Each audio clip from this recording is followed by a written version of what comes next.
I'll make a brand new start of it in old New York.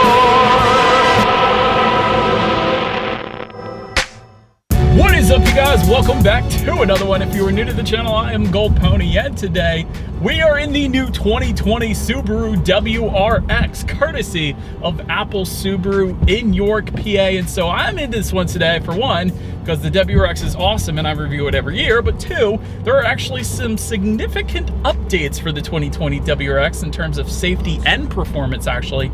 And of course, I will be going over all of them for you guys in this video today. So as always, let's go ahead and jump right into it. And let's start with pricing. And so as expected, there will be a few different trim levels for the 2020 Subaru WRX.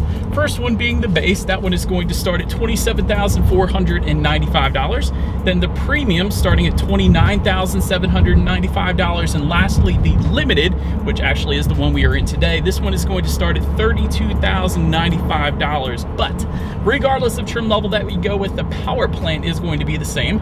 Powering this beast is going to be a 2-liter turbocharged and intercooled Subaru Boxer engine, putting out 268 horsepower at 5,600 RPM, 258 pound-feet of torque available from the power band of 2,000 to 5,200 RPM. And that power, of course, is going to be sent to all four wheels through Subaru's legendary symmetrical all-wheel drive system. Power being sent to the ground through a 6-speed manual, which I prefer in the WRX, and I'll let you know why in a second here. And that is the one we have today, or a Lineartronic CVT. If you wanted to go that route, simply add $1,900 to any of those prices. But that one is going to come with paddle shifters, although it is a CVT, so technically they don't have gears. So it is kind of simulated shifting, so to speak. But I have driven that one before, and it, I guess, is nice if you use the paddle shifters. Otherwise, you will be stuck kind of in the lower RPM range sometimes upon acceleration, and that isn't all that exciting, especially for the WRX being an exciting car. So that is why I personally enjoy the 6-speed manual a little bit better, at least in this particular car. It isn't always that way with all cars, but for the WRX it is. Nonetheless, 0 to 60 time is going to come in at approximately 5.5 seconds according to Car and Driver. MPG numbers come in at 21 in the city, 27 on the highway for the manual, 18 city, 24 highway for the CVT. Yet another reason I prefer the 6-speed in this one. And either way, it is going to take premium unleaded fuel, or 91 and up octane, preferably 93, of course. But either way, before we do any kind of accelerations, I did want to mention there is something called SI drive available for the CVT only, not the 6-speed. But essentially what that is going to do is adjust the throttle response, shift points, and steering sensitivity, actually, again, for only the CVT transmission. But having said that, let's do a quick little acceleration. Man, this car is fun. All right, you guys, without a doubt, this is a fun car to drive. Certainly no issues with finding the grab points, although I will say one thing. I'm coming off reviewing, just test driving the STI, and this shifter is a little bit longer of throws, comparatively speaking. I will say I did enjoy rowing through the STI shorter throws a bit more, of course, although this one's not bad. But having said that, there is a short throw shifter available for the WRX, which is why I am mentioning it. That might be one option that you may want to go with on this one. But either way, certainly no issues with finding the grab points. Clutch feel is nice, so I am enjoying driving the 6-speed that we are in today. And you'll get used to it too. Even if this is your first manual car, possibly, it is something you can get used to quite quickly, trust me on that one. But so then, to go along with that acceleration, as always, braking is equally important. And so up front, you will find 12.4-inch ventilated front discs with dual piston front calipers. In the back, 11.3-inch solid rear discs with single piston rear calipers. And I did want to mention, this is one of the new features for the 2020 WRX. There is a performance package available for the premium 6-speed that adds $2,850, but that is going to give you a Brembo braking setup, since we're touching on brakes and all that, giving you 12.8-inch ventilated front discs with 4-piston front calipers, 12.4-inch rear disc with dual piston rear calipers. And that package not only includes the better brake setup, but in addition to that, a moonroof delete and a Recaro performance bucket seats. So really, the Brembo brake setup is why I would get that one. and that is one of the new options for the 2020 WRX. So like I was saying at the beginning of the video, that is the performance upgrade, so to speak, if you wanted to go that route for this one. But continuing on, even without that optional brake setup though, certainly no issues with bringing the WRX to a stop. Braking feel is just fine, no brake pedal delays or anything like that. Then touching on suspension handling a little bit, suspension is actually going to differ slightly depending on the trim level.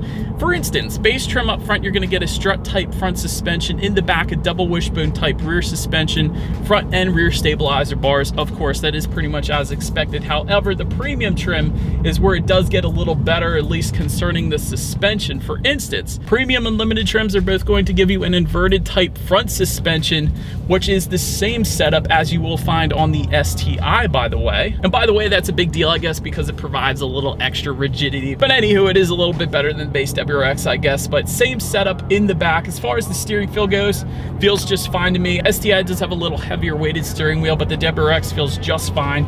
No issues there. As far as cabin noise goes, what I enjoy about this one is hearing that turbo whistle as you get higher up in the RPM range, and you can definitely hear it. It is definitely a plus side in my book. But perhaps one of the drawbacks, and it's really to be expected, is the ride quality. You are going to feel a bit more of the road whether you're driving a WRX or an STI. So I guess if you don't mind that, and I really don't, honestly, if this is the kind of car you're looking at, you really shouldn't mind that kind of thing. And really, it's not all that bad. It is something that you get used to. And for this being one of the best cars to drive in the snow, hence its rally heritage, it is certainly something that wouldn't bother me personally, but I do have to mention it. And touching on visibility a little bit, I can see perfectly fine out the back.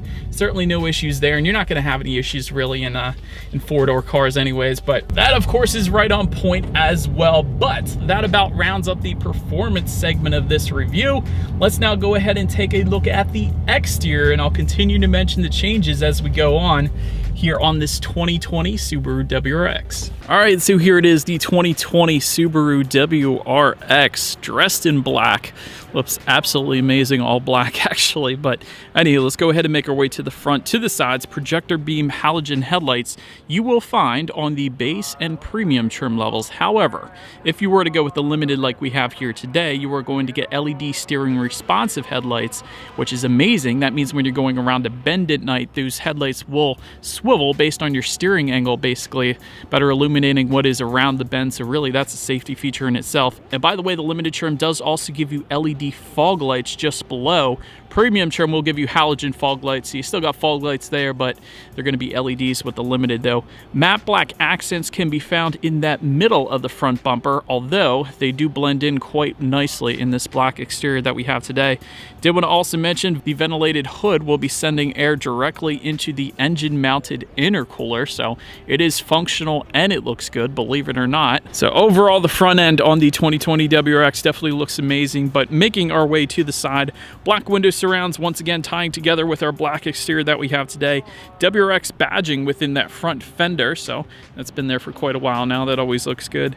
When it comes to the side mirrors, you will get body colored power adjustable side mirrors that will come standard, and they are actually heated as well. That also comes standard, so that is a very good thing considering these cars are quite often driven in the snow, hence their rally heritage. So did want to also mention there are integrated turn signals that will be optional for the limited, although we do not have them today because, again, they are an option. So that's pretty cool as well. But now let's go ahead and make our way to the wheel setup. They are going to differ amongst the trim levels. 17 by 8 inch aluminum alloy wheels will come with the base.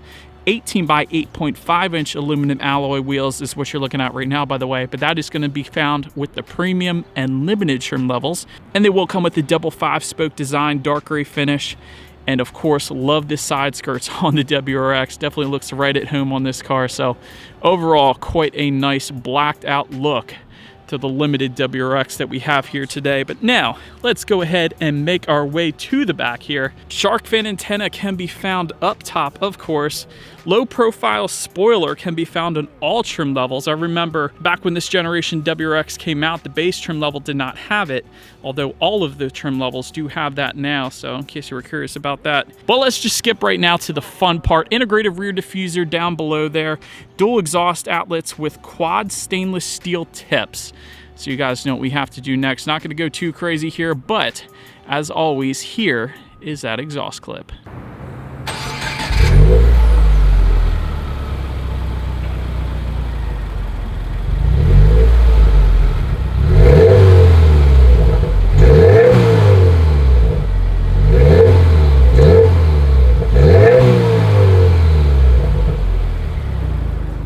so, but now since we are around back, first thing I wanted to mention is to open up the rear trunk. There actually is a button on the key fob. Feel free to simply just use that. The other option is there is a button just by the driver's left knee. That is yet another way you can open up that rear trunk there. But once opened up, cargo capacity is going to come in at an even 12 cubic feet. If that was not enough space for you, there is a 60-40 split, so that provides a ton of additional space there if you needed it. Making our way then to the rear legroom, that comes in at 35.4 inches. So for reference, I'm an even 6 feet tall. This is how much space I have back there. Did want to also mention for those rear passengers, there is a rear center armrest with cup holders that will come standard on all trim levels. No rear ventilation, unfortunately, but I did find that those rear seats were pretty darn comfortable. So if you were to go on a long road trip, rear passengers in the WRX certainly shouldn't have any issues there. Then make your way to the front seats. 6-way manually adjustable driver's seat will come with the base and premium trim levels. However, you will get a 10-way power adjustable driver's seat with the limited, and you will find cloth seating with the base and premium, leather seating with the limited. That's of course what you're looking at right now. And those front seats will be heated if you were to go with the premium and limited trim levels. And by the way, those heated seat buttons are located just behind the cup holders there. They are kind of tucked away, so I did want to mention that. But overall, seats are bolstered definitely quite well. Certainly no issues with holding me in place as I was going around the turns there. But so now let's go ahead and check out the steering wheel on the WRX. It is tilt and telescoping. It is leather wrapped for all trim levels with a flat bottom as well, in case you were curious. Then when it comes to the startup, let me first start by showing you guys the key here. You do have all of your buttons on one side of the key: lock, unlock, and that button to pop the rear hatch. And by the way, the lock button is the Subaru logo in the middle of the key there. But to go ahead and start this one for the limited trim level, at least, you do have keyless access with a push button start. And then therefore, to go ahead and start this one, all you need to do is simply put your foot on the brake and clutch and press that engine start button, which is located just by the driver's right knee. Base and premium trim levels, however, will still get that traditional key start, so it's whatever you like. But either way, once started up, gauges will do a full sweep. There is the tachometer on the left, speedometers on your right, small digital display front and center, giving you things like your SI drive buttons if you were to go with that CVT trim level at least. And if you don't, the 6-speed is basically going to tell you what gear you're in up there. Also your miles per gallon at any given time. And the additional gauge display that I found myself looking at every now and then is the one located up top of the infotainment screen, showing you things like your boost pressure, outside temperature, time of the day. And it was kind of fun looking at that boost pressure. I enjoyed that. But nonetheless, let's go ahead and make our way to overall interior quality. First thing I noticed when I got in this one, the power moonroof is going to come standard on the limited that we have today. It is optional on the premium. You cannot get it on the base, just in case you wanted that power moonroof. In addition to that, you do have aluminum alloy foot pedal cover, so did love that. No aluminum sill plates on the WRX, however, that you do get on the STI, so one of the little differences between those two. Absolutely love the carbon fiber trim details. You can find that just above the passenger side glove box, and it ties together just below the driver's side air vent as well, so definitely love that accent. Red stitching throughout the WRX. That's always something that's included. Just in front of the shifter, you have a small cubby area that has a rubberized bottom, so things don't slide around as much. 12-volt power outlet there as well. Just behind the shifter, a very small cubby area that can be found just in front of the 2 cup holders. But perhaps my favorite part now about the WRX that I just noticed this year reviewing these cars is, of course, you have a center cubby area, center armrest that has dual USB charging ports, auxiliary port, and 12-volt power outlet, and of course a little bit of a cubby area. But the best part about this center armrest is the top button there. You can extend that up, so if you're going on a long road trip, perhaps with the 6-speed, it is quite convenient to have your elbow resting on that armrest while you're shifting through the gears, as opposed to if you have it down, it's not quite as comfortable, at least if you're going on a longer road trip. If you're not, who really cares? But still, I love that it's there, at least for the 6-speed manual, so well done Subaru thinking of that. Now let's go ahead and make our way to the tech display on this one. 6.5-inch colored touchscreen display is going to come with the base. 7-inch colored touchscreen display is going to come with the premium and limited trim levels. Either way, you get Bluetooth and audio streaming as well as Android Auto and Apple CarPlay. Even on the base, that's definitely something worth mentioning. Factory navigation system is going to be available for the Limited, but technically you don't really need it if you got Android Auto and Apple CarPlay, unless you live in the mountains maybe. But either way, you can of course also check out your radio settings up there. And by the way, when it comes to the sound system, you guys know I always have to test this out. 6 speakers are going to come with every single trim level. However, there is an optional 9-speaker Harman Kardon sound system that is available for the Limited. If you went that route, that does add $2,100 to the price, but that is also going to give you that factory navigation system I was mentioning, along with blind spot monitor and rear cross traffic alert. So it is a package deal. But either way, we do have the 6-speaker sound system here today, so let's go ahead and turn on the radio, see what we got playing this morning, and let's test out the clarity of this one.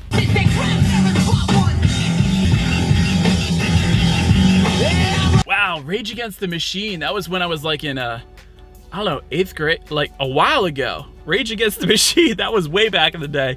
Sound system, honestly, it's not bad for a 6-speaker sound system. I will say that. I've heard much worse 6-speaker sound systems, so actually decent amount of bass there. It's one of those deals where you're going to enjoy hearing the turbo spool up a little more than you would care about the sound system, so at least that's my opinion, but it is all right for the WRX. But anywho, last thing I wanted to mention on that tech display is when you do put this WRX in reverse, and by the way, to put the manual in reverse, what you're going to want to do is simply lift up underneath the shifter, slide it into the back right-hand corner. Subaru did that to make it more of an intentional act, so therefore you're not shifting in reverse instead of 6th gear on the highway. So that is definitely pretty nice that Subaru did that. So simply lift up underneath, slide it into the back right-hand corner, and every single trim level then is going to give you a rear view camera letting you know who or what is behind you, which is always going to lead us into safety. And so to start, there are front, side, and side curtain airbags, also a driver's knee airbag up front as well.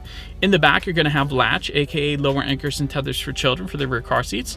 Along with that, rear child door locks, tire pressure monitoring system will come standard. And with any WRX paired up with the CVT transmission, you will also find Subaru EyeSight, giving you things like adaptive cruise control, pre-collision braking, and lane departure and sway warning. And so, but that is about it for this one, you guys. Thank you so much for watching. Feel free to follow me on social media at the bottom of the screen there if you like.